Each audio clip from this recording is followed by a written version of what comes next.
Every life carries burdens invisible to the eye.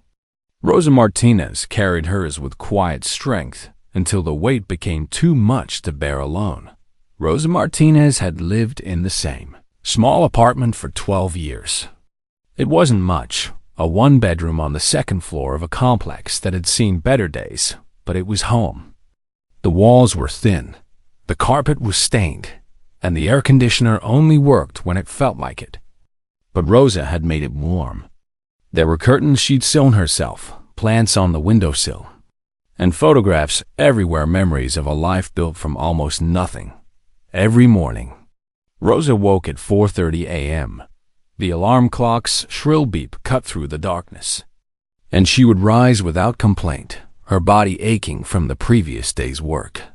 She would make coffee, a small percolator that had been a wedding gift 20 years ago, back when her husband, Miguel, was still alive. Back when life felt full of possibility, Don Miguel had been a good man, a mechanic with gentle hands and a laugh that filled rooms. But a heart attack took him when Elena was only 14. Since then, Rosa had been alone, working too.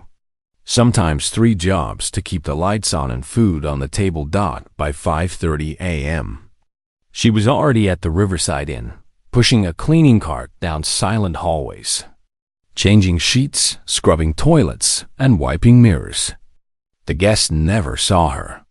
She was invisible in the way that service workers often are, present but unseen. Necessary, but unknowledge. At noon, she would rush to her second job at a local diner, washing dishes in a cramped kitchen that smelled of grease and old coffee. Her hands would be raw by the end of her shift, red and chapped from the hot water and harsh soap. And 3 evenings a week, she cared for Mrs. Eleanor Harper, a 78-year-old widow with kind eyes and a memory that came and went like the tide. Rosa would help her bathe, prepare her meals, and sit with her while they watched old movies. Mrs. Harper always called her dear and held her hand when the loneliness became too heavy. Rosa never complained. Not once. This was the life she had chosen, or rather, the life that had chosen her. And it was all for Elena. Elena was everything. Smart, compassionate, determined. She had been accepted into nursing school on a partial scholarship, but partial wasn't enough. Tuition, books, fees, living expenses, it all added up. Rosa had taken out loans, maxed out credit cards, and worked every hour she could find. But it was worth it. Elena was going to have a better life. She was going to help people. She was going to make a difference. Rosa looked at her daughter's photo on the dashboard and felt a swell of pride mixed with exhaustion. Elena was in her 3rd year now, doing well, already talking about pediatric nursing. She wanted to work with sick children. Of course she did. That was who Elena was. But lately, things had gotten harder. The rent had gone up. The car, this old faithful blue sedan, was making strange noises. The brakes were soft. The engine sputtered sometimes.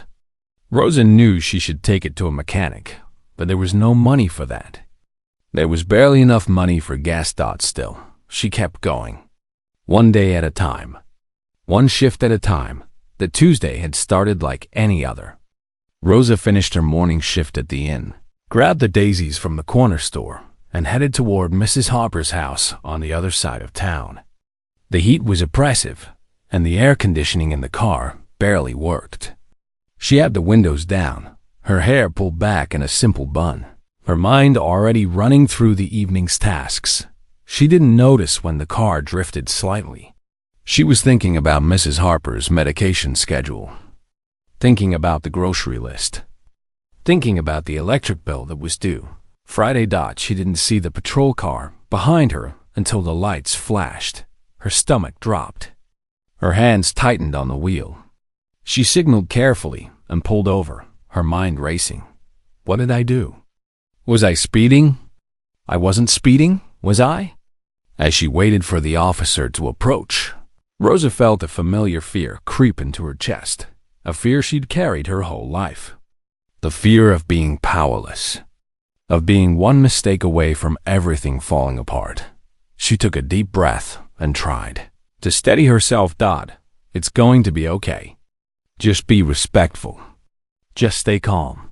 But deep down, she knew when you're already hanging by a thread. Even the smallest tug can unravel everything. And Officer Daniel Hutchins was about to pull that thread. Part. TWO, the CONFLICT justice should be blind. But sometimes it sees exactly what it wants to see and punishes those who can least afford it. Officer Hutchins stood beside Rose's window, his face shadowed by the brim of his hat. The afternoon sun glinted off his badge, and the radio on his belt crackled with distant voices. He held her license and registration in one hand, tapping them against his palm like a gavel waiting to fall. "Ma'am, do you know why I pulled you over?" he repeated, his voice clipped and professional. Rosa swallowed hard. I'm not sure, officer. You crossed the center line back there. Swerved into oncoming traffic. Rosa's eyes widened. I didn't mean to. I didn't realize. Didn't realize? Daniel's tone sharpened. So you're telling me you weren't paying attention to the road? No, I was. Distracted driving is a serious offense, ma'am. Rose's heart pounded. I wasn't distracted, officer. I promise. Your vehicle registration is about to expire, Daniel interrupted, glancing at the paper in his hand. And your inspection sticker is 2 months overdue. Rosa felt her chest tighten. She knew about the inspection.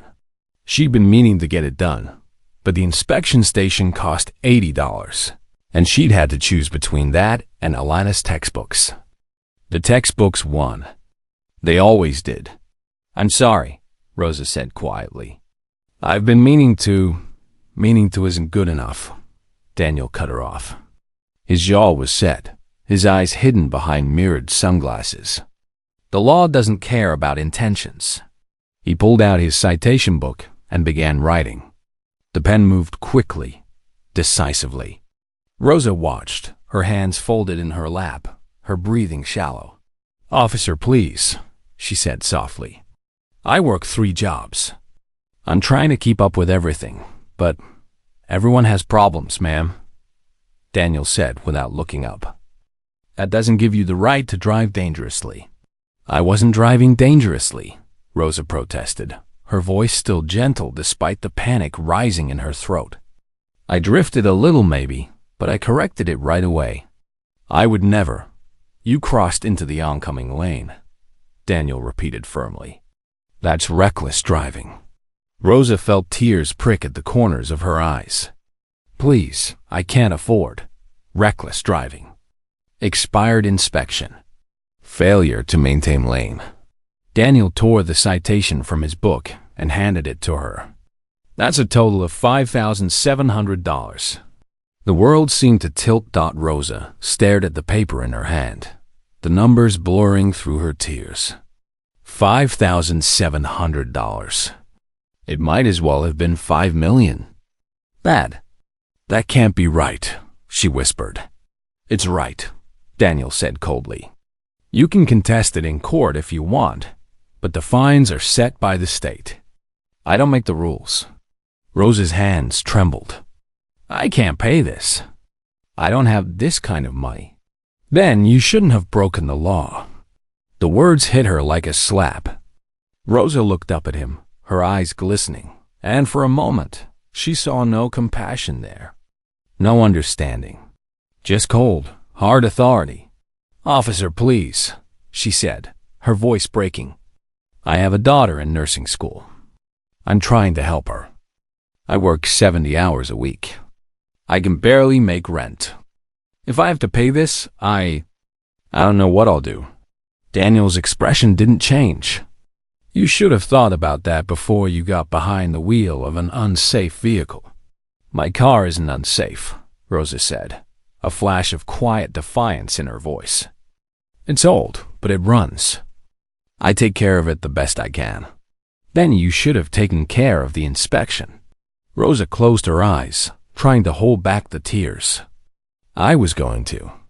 I just needed a little more time. Time doesn't stop the law, ma'am. He turned to walk away, and Rosa felt a desperation she hadn't felt in years. Please, she called after him. Isn't there anything you can do? Any way to reduce it? I'll pay whatever I can, but this will destroy me. Daniel paused, his back still to her. For a moment, she thought maybe, just maybe, he would turn around. Maybe he would see her. Really see her. But when he spoke, his voice was ice. You have 30 days to pay or appear in court. If you don't, a warrant will be issued for your arrest. Drive safely, ma'am. And then he was gone, walking back to his patrol car, leaving Rosa sitting in the heat with a piece of paper that felt like a death sentence in her hands. The cicadas screamed. The sun beat down, and Rosa sat there alone, as the world around her blurred into a wash of tears and hopelessness. She looked at the daisies on the seat, beside her wilting now in the heat, and thought of Mrs. Harper waiting for her. Thought of Elena, studying late into the night, dreaming of saving lives, and she thought of how fragile everything was. How one piece of paper could shatter everything you'd worked for. Rosa wiped her eyes, started the car, and pulled back onto the road. She didn't know how she was going to survive this, but she knew she had to try. Part 3. The SDRGG dignity is not something that can be taken. It is something we choose to keep, even when the world tries to strip it away. Rosa drove the rest of the way to Mrs. Harper's house in silence. Her hands gripped the wheel so tightly her knuckles turned white, and her vision blurred periodically from tears she refused to let fall completely. The citation sat on the passenger seat beside the daisies, the numbers glaring up at her like an accusation. $5,700. She'd never had that much money at one time in her entire life. When she pulled into Mrs. Harper's driveway, she sat for a moment, forcing herself to breathe. In, out, in, out. She couldn't let Mrs. Harper see her like this. The woman had enough worries of her own. Rosa grabbed the flowers, smoothed her hair, and walked to the front door. She pressed the doorbell and waited, composing her face into something resembling normalcy. The door opened, and Mrs. Harper's weathered face lit up. Rosa, oh, you brought daisies. You're such a dear. Of course, Mrs. Harper, Rosa said softly, stepping inside. Her voice sounded steadier than she felt. The house smelled like lavender and old books. Mrs. Harper moved slowly, her cane tapping against the hardwood floor as she led Rosa to the kitchen. I've been looking forward to your visit all day. It gets so quiet here. Rosa arranged the daisies in a vase, her movements careful and practiced. They're beautiful, aren't they? They remind me of my Henry, Mrs. Harper said, settling into her chair with a sigh. He used to grow them in the garden. Every summer, the whole yard would be full of them. Rosa smiled, though it didn't reach her eyes. That sounds lovely. As she prepared Mrs. Harper's dinner chicken soup, toast, and tea, her mind kept drifting back to the citation. $5,700. She'd run the numbers in her head a dozen times already. Even if she worked every available hour, even if she skipped meals and turned off the heat and walked instead of drove, she couldn't come up with that kind of money in 30 days. As she didn't pay, they'd issue a warrant. She could be arrested. She could lose her jobs. She could lose everything. Rosa, dear, are you all right? Mrs. Harper's voice cut through her thoughts. You seem distracted. Rosa looked up, forcing another smile. I'm fine, Mrs. Harper. Just a little tired. You work too hard, the old woman said gently. You need to take care of yourself too, you know? If only it were that simple, Rosa thought. But she just nodded and brought the soup to the table. After Mrs. Harper ate, Rosa helped her to the living room and turned on the television. They sat together in the soft glow of the screen, Mrs. Harper's hand resting on Rosa's arm. The old woman dozed off during a rerun of an old western, her breathing slow and even. Rosa stared at the screen without seeing it. Her mind was a whirlwind of calculations and fears. She thought about calling Elena, but what would she say? I got pulled over. I have to pay thousands of dollars. I might lose everything. No, she couldn't burden her daughter with this. Elena was already stressed enough with exams and clinicals. When Mrs. Harper woke, Rosa helped her to bed, tucked her in, and said goodnight. The old woman squeezed her hand. Thank you, dear. I don't know what I'd do without you. Rosa's throat tightened. Sleep well, Mrs. Harper. She drove home in the dark, the city lights blurring past her window. When she finally reached her apartment, she climbed the stairs slowly, each step feeling heavier than the last dot inside. She set down her purse and pulled out the citation. She sat at the small kitchen table and stared at it under the harsh fluorescent light. $5,700. She pulled out her checkbook and a calculator. Rent, $1,200. Utilities, $150. Groceries, $200. Elena's tuition payment, $800. Gas, $100. That left almost nothing. Even with 3 jobs, she barely broke even each month. Rosa rested her head in her hands. She didn't cry, she was too tired to cry. But the weight pressed down on her shoulders like a physical thing. She thought about calling the court, asking for a payment plan, but she knew how those worked. Fees and interest would pile up. And if she missed even one payment, the consequences would be swift and brutal. She thought about asking for a loan. But who would lend money to a woman with no collateral and 3 jobs that barely kept her afloat? She thought about her daughter, about Elena's bright future, about how close they were to the finish line, and she realized, with a sickening clarity, that this citation might be the thing that ended it all. But even in her despair, Rosa didn't curse. She didn't rage. She didn't harden her heart. Instead, she bowed her head and whispered a quiet prayer, not for miracles, but for strength, for the courage to face tomorrow, for the grace to endure, because that's what Rosa Martinez had always done. She endured, and somehow, she would find a way through this too. Part 4. The Turning. POINT truth has a way of revealing itself, not always when we seek it, but when we need it most. The next morning, Rosa moved through her routine like a ghost. She woke at 4:30 a.m., made her coffee, and dressed for work. But everything felt different. The weight of the citation hung over her like a storm cloud, darkening even the smallest tasks. At the Riverside Inn, she cleaned rooms mechanically, her mind elsewhere. She scrubbed the same mirror twice without realizing it. She forgot to restock the towels in room 204. Her supervisor, a sharp-eyed woman named Mrs. Brennan, noticed. "Rosa, are you feeling all right?" she asked, her tone more concerned than critical. "I'm fine," Rosa lied. "Just a little tired." Mrs. Brennan studied her for a moment. "If you need to go home early." "No," Rosa said quickly. "I need the hours." Mrs. Brennan nodded slowly. "All right, but take care of yourself." If only it were that easy. During her lunch break, Rosa sat in her car in the parking lot, staring at her phone. She'd been avoiding it all morning, but she couldn't put it off any longer. She needed to call the courthouse and find out what her options were. The phone rang 3 times before a bored-sounding clerk answered. "County Courthouse." "Hello," Rosa said, her voice small. "I received a citation yesterday, and I need to ask about payment options." "Citation number?" Rosa read the number from the paper with shaking hands. There was a pause, the sound of typing. "Okay, I see it here. $5,700. You can pay in full online or by mail, or you can request a court date to contest it. Is there a payment plan option?" "You'd have to request that through the judge at your court hearing. And if I can't pay?" Another pause.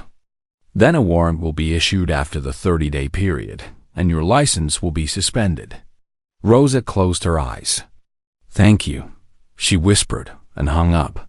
She sat there for a long time, the phone still in her hand. A warrant. License suspension. The end of everything. But it was what happened that afternoon that changed the course of the entire story. Rosa finished her shift at the diner and was heading to her car when she saw him, Officer Daniel Hutchins. He was sitting in a booth near the window, still in uniform, eating a late lunch. Rosa froze.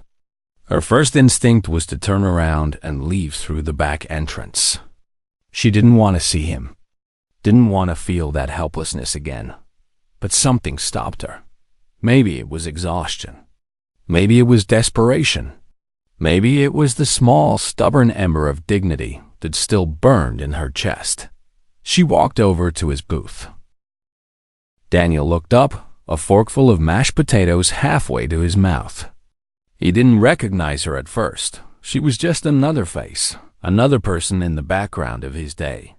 But then his eyes narrowed and realization dawned. Officer Hutchins, Rosa said quietly. Her voice was steady, though her hands trembled at her sides. He set down his fork. Ma'am, I don't want to bother you during your meal, Rosa continued. But I need to ask you something. Daniel's jaw tightened. I can't discuss the citation. If you want to contest it, you need to go to court. I'm not here to contest it, Rosa said. I just want to understand. Understand what? Why that fine is so high. I've been pulled over before, years ago, for an expired inspection. It was $100 ticket. How is this $5,000? Daniel's expression hardened. Reckless driving carries a heavier penalty. But I wasn't driving recklessly, Rosa said, her voice still calm but firm. I drifted slightly. I corrected it immediately.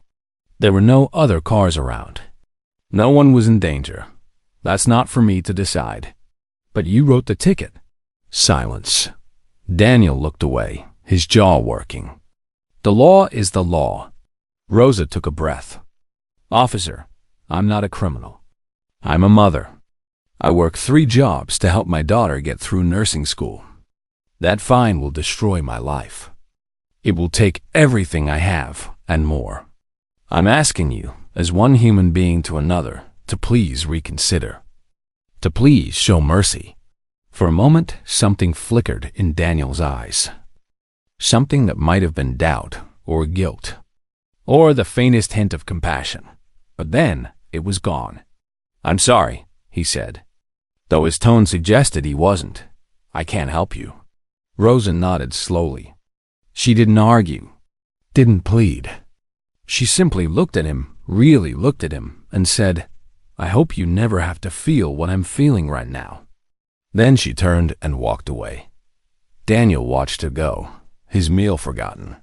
And for the first time since he'd written that citation, he felt something uncomfortable twist in his chest. It felt like shame. Part 5. The act of kindness, or courage. Courage is not the absence of fear. It is choosing grace when the world gives you every reason to be bitter. That evening, Rosa did something she hadn't allowed herself to do in years. She cried. She sat on the edge of her bed, the citation crumpled in her hand, and let the tears come. Not loud, dramatic sobs, but quiet, exhausted weeping, the kind that comes from a soul that has finally reached its limit. When the tears stopped, she felt hollow, empty. But in that emptiness, something unexpected emerged. Clarity. She thought about Officer Hutchins sitting in that diner booth, his face stone, his heart closed. She thought about his words. The law is the law. Cold, unfeeling, final.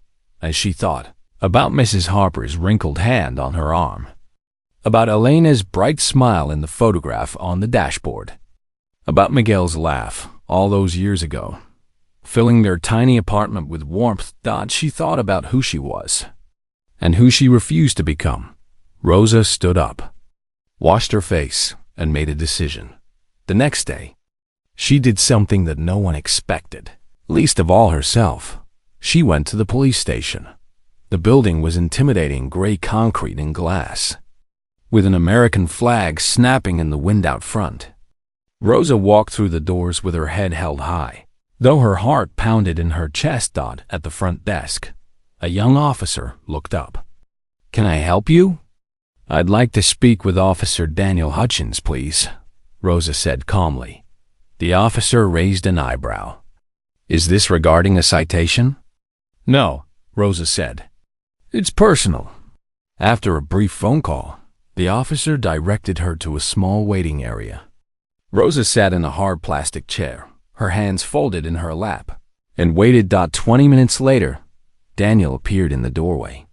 He looked surprised and not entirely pleased to see her. "Ma'am," he said warily, "what are you doing here?" Rosa stood. "I brought you something." She reached into her bag and pulled out a small paper sack. Inside was a sandwich from the diner where she worked, turkey and Swiss on wheat, wrapped carefully in wax paper, and an apple. Daniel stared at it, confused. "What is this?" "Lunch," Rosa said simply. "I noticed you didn't finish your meal yesterday. I thought you might be hungry." I don't understand." Rosa's eyes met his, steady and clear. "I know you're just doing your job, Officer Hutchins. I know you didn't write that citation to hurt me. You were following the rules, and I respect that. But I also know that sometimes, when we're focused on the rules, we forget about the people behind them." Daniel's jaw tightened. "Ma'am, I can't change the citation." "I'm not asking you to," Rosa said gently. "I'm not here to beg or to make you feel guilty. I'm here because I don't want to carry anger in my heart. I've lost too much in my life to let bitterness take what's left." She held out the bag, and after a long moment, Daniel took it. His hand brushed hers, and he felt the roughness of her palm, the calluses from years of hard work. "I forgive you," Rosa said quietly. Daniel's eyes widened. "For what?" "For not seeing me yesterday. For treating me like a problem instead of a person. I forgive you, because I believe you're a good man who's just having a hard time. And I know what that feels like." Something cracked in Daniel's chest. He opened his mouth to respond, but no words came. Rosa smiled, a small, sad, genuine smile. "Thank you for your service, Officer Hutchins. I hope your day gets better." And then she turned and walked out of the station, leaving Daniel standing there with a sandwich in his hand and a storm of emotions in his heart. That night, Daniel sat in his apartment, staring at the sandwich he hadn't been able to eat. He thought about Rosa's face, about her roughened hands, about the quiet dignity in her voice when she said, "I forgive you." He pulled up the citation on his computer and read it again. Reckless driving, expired inspection, failure to maintain lane. He thought about how he'd felt that day, angry, frustrated, looking for someone to blame for his own problems. And he thought about how easy it had been to take it out on someone who couldn't fight back. For the first time, Daniel let himself see Rosa as a person, as a mother, as a woman who worked 3 jobs and still found the strength to offer kindness to someone who had hurt her. And he felt ashamed. Part 6.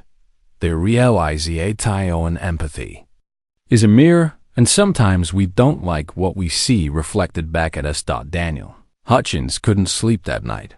He lay in bed, staring at the ceiling, replaying the encounter at the police station over and over in his mind. Rosa's voice echoed in his head.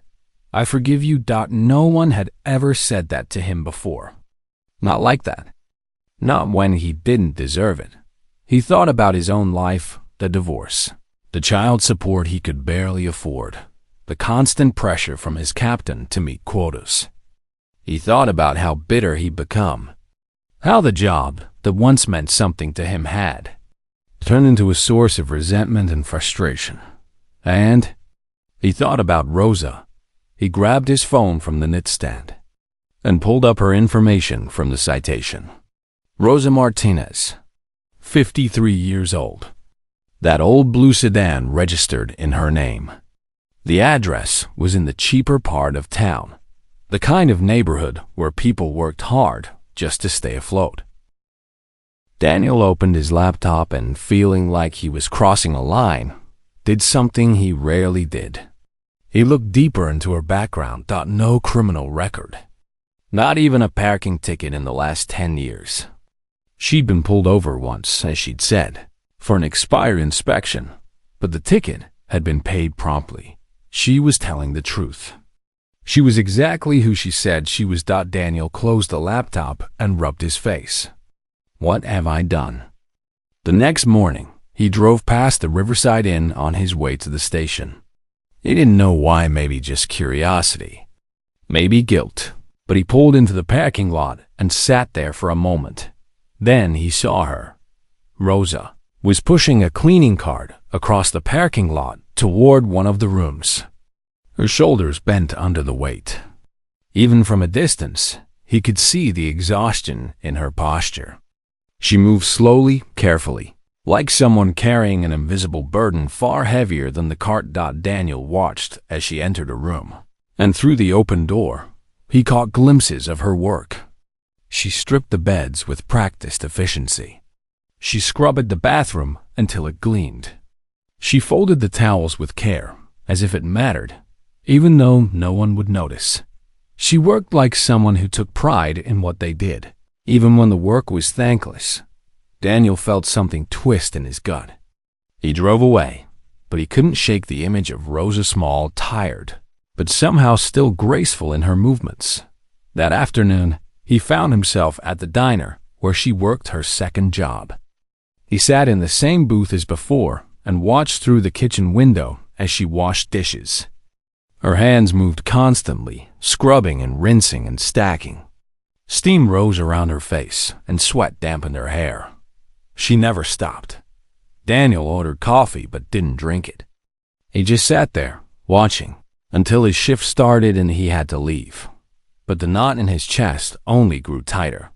That evening, Daniel did something he hadn't done in months. He called his ex-wife. "What do you want, Dan?" Kelly's voice was wary, tired. "I wanted to talk about Aiden," Daniel said. "About the child support." "You mean the child support you're behind on?" Daniel winced. "Yeah, that. I know I've been late and I know that's not fair to you. I wanted you to know I'm going to do better. I'm going to figure it out." There was a long silence. What brought this on? Daniel thought about Rosa's face, about her words. "I forgive you. I met someone," he said. "Someone who reminded me what it means to struggle, and what it means to keep going anyway." Kelly's voice softened slightly. "Well, that's good, I guess. Aiden misses you, you know?" Daniel's throat tightened. "I miss him too." After he hung up, Daniel sat in his car outside his apartment building and stared at his hands. These were the hands that had written that citation. The hands that had held the power to crush someone's life with a few strokes of a pen, and he had used that power without thinking, without caring. He thought about Rosa bringing him a sandwich, about her saying, "I don't want to carry anger in my heart." What kind of person does that? What kind of person faces injustice and responds with kindness? Daniel didn't have an answer, but he knew one thing with certainty. Rosa Martinez was a better person than he was. And maybe, just maybe, it wasn't too late for him to become a better person too.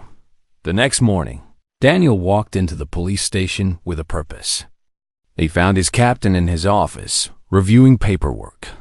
"Captain Reynolds," Daniel said, "I need to talk to you about a citation I issued." The captain looked up, his expression unreadable. "What about it?" Daniel took a breath. "I think I made a mistake. Part 7 redemption, or FORJVS redemption, is not about erasing the past. It's about choosing to write a better future. Captain Marcus Reynolds was a man who'd seen everything. 28 years on the force had given him a thick skin and a sharp eye for when his officers were struggling. He leaned back in his chair and studied Daniel carefully. "Tell me about this mistake," the captain said. Daniel handed him the citation report. "Rosa Martinez. I pulled her over for crossing the center line. I cited her for reckless driving, expired inspection, and failure to maintain lane. Total fine, $5,700. Reynolds scanned the report. "Seems by the book. What's the problem?"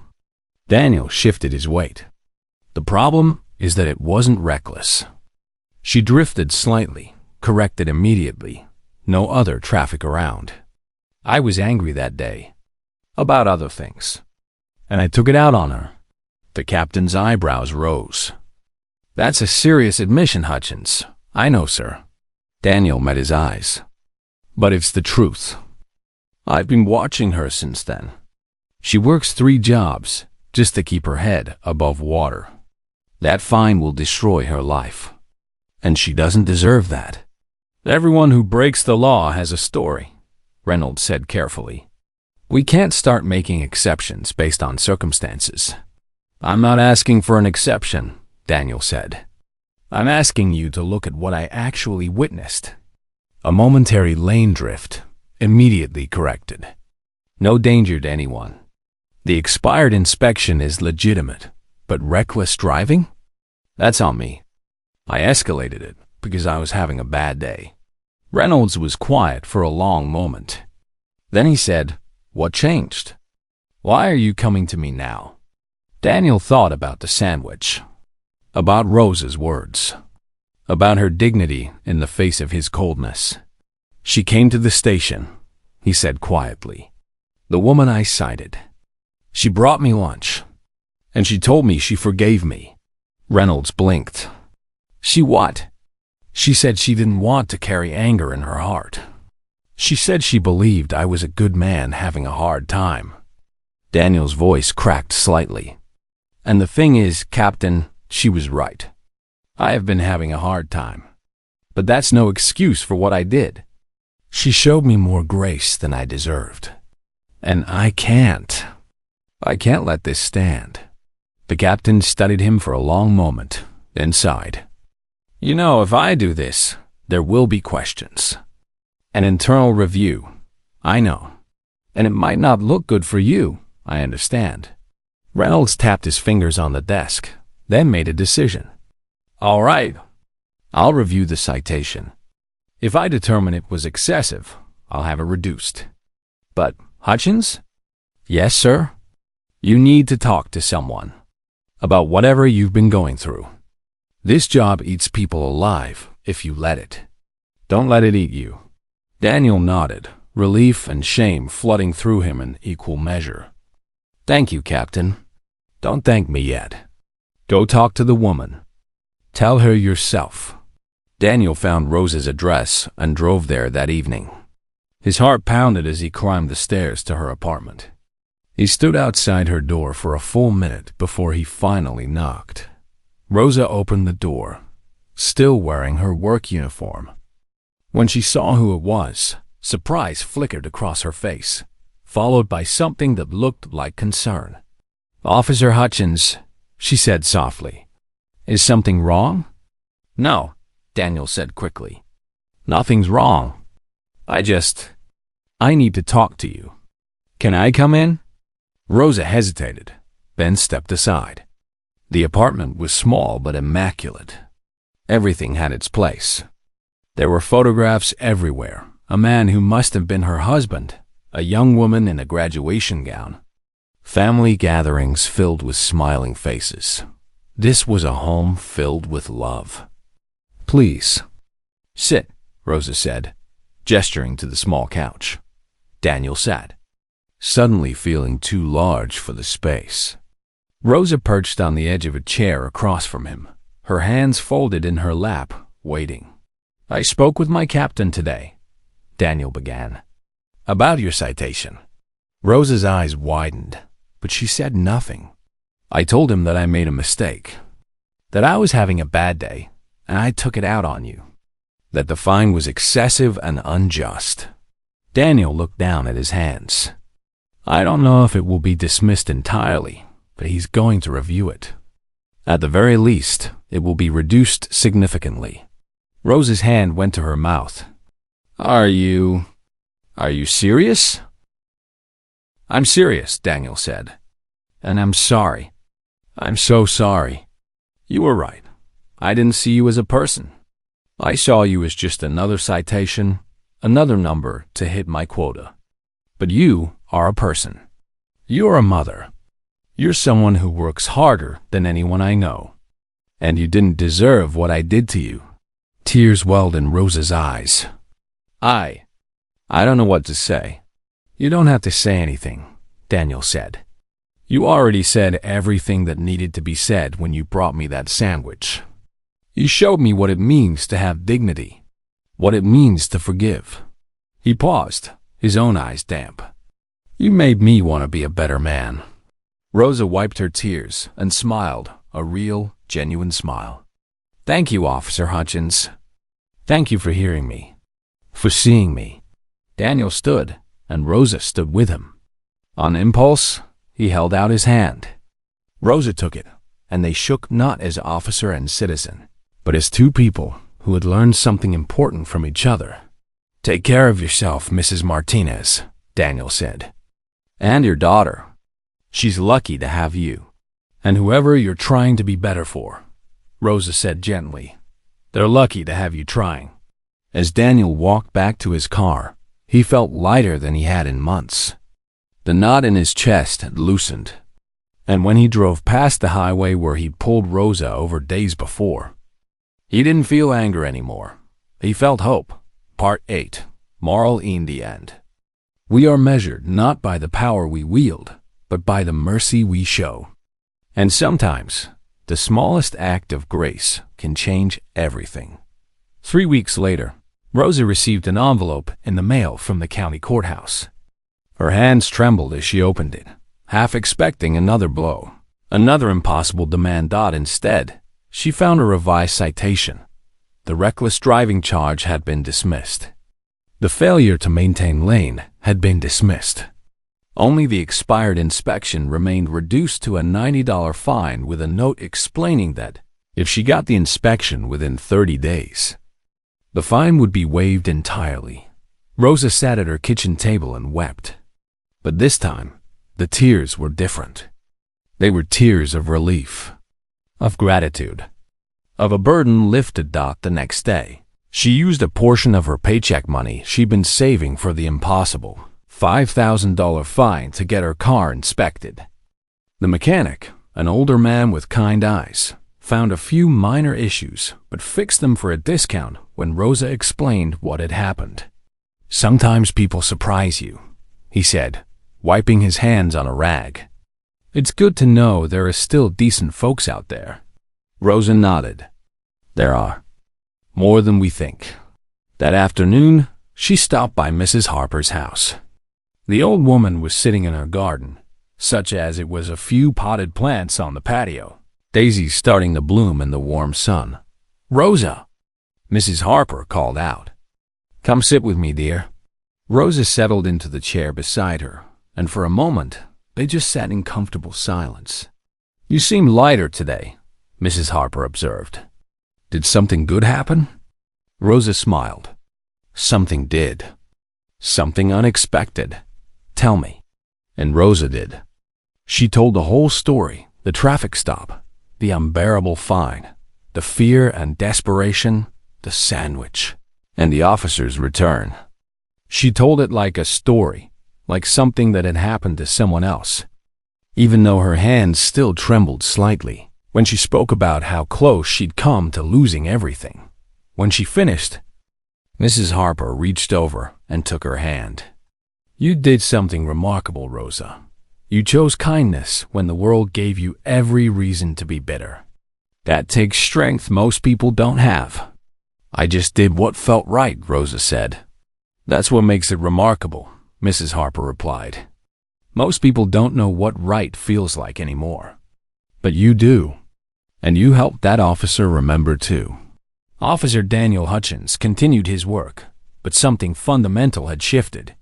He saw people differently now. When he pulled someone over, he took a moment to remember that they weren't just a violation. They were a human being with a story, with struggles, with people they loved. He still enforced the law, but he did it with compassion. One evening, months later, he was driving through town when he saw a familiar blue sedan parked outside a small grocery store. And standing beside it, loading bags into the trunk, was Rosa, but she wasn't alone. A young woman stood with her early 20s, with Rosa's gentle eyes and a bright smile. She wore scrubs with a hospital ID badge clipped to her pocket. Daniel pulled over and got out of his car. Rosa looked up, and when she recognized him, her face broke into a warm smile. "Officer Hutchins," she said. "What a surprise." "Mrs. Martinez," he replied, tipping his head respectfully.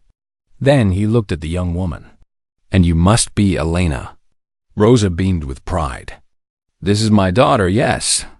She just finished her first week as a registered nurse in pediatrics." Elena shook his hand. "My mom told me what you did.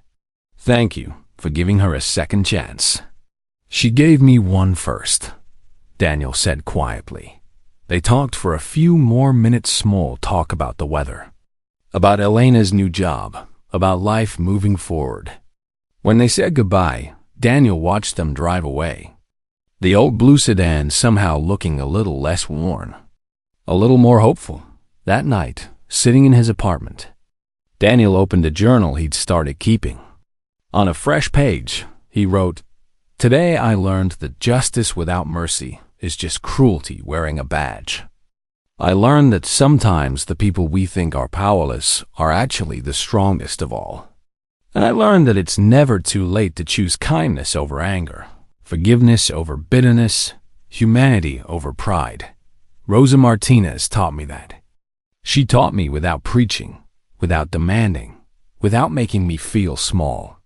She taught me by example, by being exactly who she is, a woman who works 3 jobs, who loves her daughter, who brings sandwiches to people who hurt her. I will never forget that lesson. And I will spend the rest of my career, the rest of my life, trying to honor it." He closed the journal and looked out the window at the city lights stretching into the darkness. And for the first time in a long time, he felt at peace, because in the end, that's what grace does. It changes us. It softens the hard edges of our hearts. It reminds us that we are all just people, stumbling through life, trying our best, failing sometimes, but always capable of becoming better. Rosa Martinez never became famous.